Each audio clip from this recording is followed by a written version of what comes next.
नमस्कार, आज मी तुम्हाला आमच्या अंगणातील एक वैशिष्ट्यपूर्ण आणि सुंदर फुलझाड दाखवणार आहे। माझ्या मागे जे फूल पाहत आहात ते आहे कृष्णकमळाचे फूल। काही वर्षांपूर्वी लावलेली ही छोटीशी वेल आज संपूर्ण कुंपण व्यापून गेली आहे। हिरवीगार पानं आणि त्यामध्ये उमललेली ही जांभळी पांढरी फुलं निसर्गाचे हे रूप मनाला अक्षरशः मोहून टाकतं।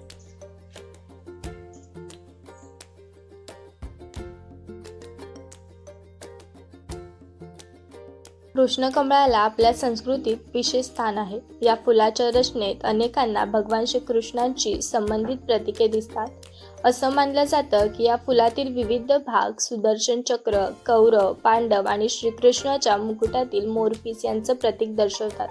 त्यामुळे या फुलाला कृष्णकमळ हे नाव मिळालं अशी लोकमान्यता आहे।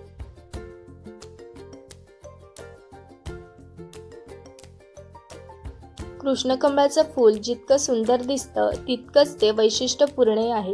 त्याची रचना इतर फुलांपेक्षा खूप वेगळी आहे। ही वेल भरभर वाढणारी असून ती अतिशय उंचावर गेलेली आपल्याला पाहायला मिळत आहे।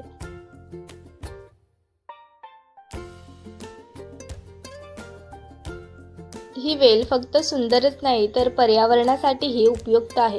तिच्या फुलांमध्ये मधमाशा, फुलपाखरं आणि इतर परागीकरण करणारे कीटक आकर्षित होतात। त्यामुळे जैवविविधता टिकून ठेवण्यातही तिचा मोलाचा वाटा असतो।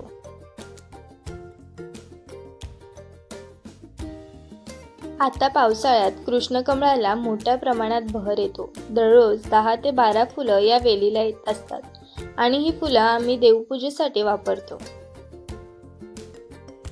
आपल्या परिसरात असे अनेक सुंदर आणि वैशिष्ट्यपूर्ण फुलझाड आहेत। त्यांना जपणं ही आपली जबाबदारी आहे। आणि तुम्हाला आमच्या अंगणातील हे कृष्णकमळ कसं वाटलं हे कमेंटमध्ये नक्की सांगा। आणि व्हिडिओ आवडला असेल तर चॅनलला लाईक, सबस्क्राईब करायला विसरू नका।